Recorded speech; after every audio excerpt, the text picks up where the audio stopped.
Hello and welcome to the September 24th installment of the Index Sports Show. I'm Blake Toppmeyer, Editor-in-Chief of the Index. As always, I have Jack Nicholl with me, Sports Editor of the Index. And we have two special guests with us this week. On the far end, we got Coach Duke Cochran of the men's soccer team and senior defensive midfielder Drew Pauk. Men's soccer team, you guys are on a roll.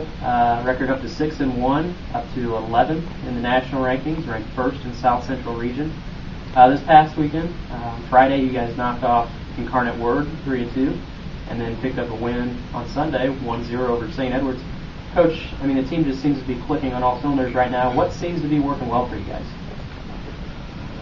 Well, for us, just showing up, letting the whistle blow and play. And there's just a lot of confidence within the team, and we want to play. Over the past weekend, I mean, anything stand out to you as is really solid for the team? Putting the goal in the back of the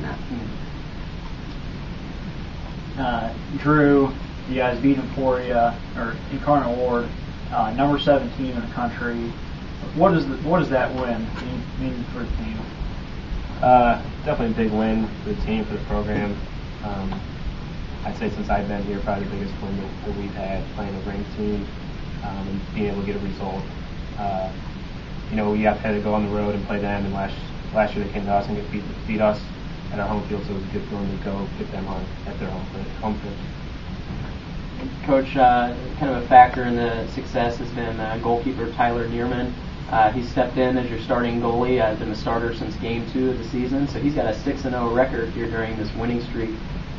What has Tyler kind of added to the defense and goal, or how has he helped out there in goal? I would say the biggest statement he's made is against St. Ed's. If you look at the box score, he saved the penalty kick. And when you have a team of veteran defenders that are hard to beat, and then you add to it a goalkeeper that's willing to save penalty kicks, good luck beating us. I mean, that's the bottom line. Coach, offensive production is up this year. You guys are averaging about 2.5 goals a game. How has the team been able to do that? I think it's only fair that we mention Joe Nick, our assistant coach, who played here in the early 90s and has, just kind of helped us find the frame by repetition. Not just forwards and midfielders, but everyone that's willing to come up before practice and strike a ball at frame from different angles, different bounces, and put the repetition in. I think once they get to the game, they know where the goal is and they want to strike at it. So I think Joe deserves a lot of credit in that regard. Drew, as a member of the defense, how much easier for you in the defense is it to know that the offense is producing at a much better rate this year, producing well? It's definitely a lot better, and the way I feel it is, I feel it's contagious. We're scoring, and then the next guy wants to score, and the next guy wants to score. It's not one guy that's scoring. We got a bunch of guys up there with 3 or 4 goals, and it does make our job easier. If we can get a 2-3 goal cushion, there's not as much pressure on us, but we're still going to try and do everything we can to get the ball out of our net. And Drew, once again, you guys have a lot of experience this year, a lot of seniors on the team. What has the experience brought you to success this season? I think the main thing is that we've all come to the realization that this is our last year, that there's 8, 9, 10 guys that this is our last go at it, and I think that we came in the summer prepared, and we knew that we wanted to make a run at it, and it kind of correlates to the field as well, where we're on the field, and we'll look each other in the eye, and we know that we're going to win this game just because we need to, and it's our last time that we'll get to play Incarnate. It's our last time we'll get to play Quincy, so we're making sure that we're getting the results that we came in our senior year. Coach, earlier Jack mentioned the improved offensive production. We've talked about that. A couple guys have really stepped up goal scoring wise. Seems like to be Bobby Larkin and Dan Mayer. I know they both scored goals over the weekend. Dan picked up the penalty kick goal against St. Edwards.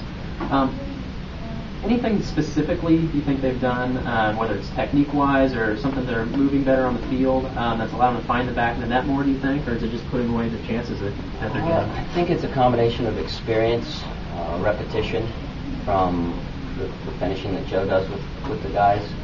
But the funny thing is they were our two forwards last year. Dan Mayer has been playing center mid for us. Bobby Larkin's been playing out wide, and they're actually finding the same amount of numbers from with being withdrawn further. So I think the message to other teams is, you can mark our forwards, but we're going to come at you like Drew just said. It's contagious. We all want one, because scoring a goal is great. It feels great. So we've got guys. Nick Schlitman to me has been next level. I mean, he's come out of an injury last year. He's earned a starting spot, and he scored our first goal against Iowa Wesleyan. It got us a 4-0 result, and now our first goal against Incarnate on the road. And that first goal is huge, and Nick Schlitman is getting that job done. Now, a lot of times in sports they say you want to be playing at home. You got to defend the home pitch for you guys. But 5 of these 6 wins have come on the road, as you guys are not playing any home games in the month of September. Drew, is there any hidden advantage at all to playing on the road, or how do you think you guys have been able to find so much success here in this month on the road? I know personally I don't like road trips, but the only thing I can say is that when you get all the guys on the bus, you get everybody together.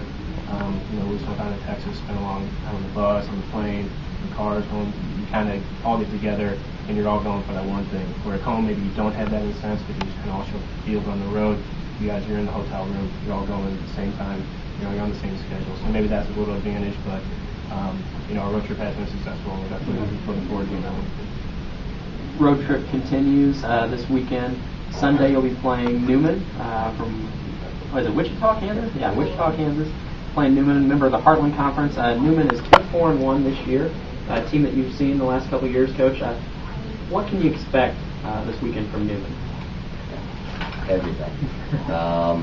They did beat Rockhurst when they were ranked 5th a couple of weeks back, that kind of put Rockhurst in a downward spiral for a bit.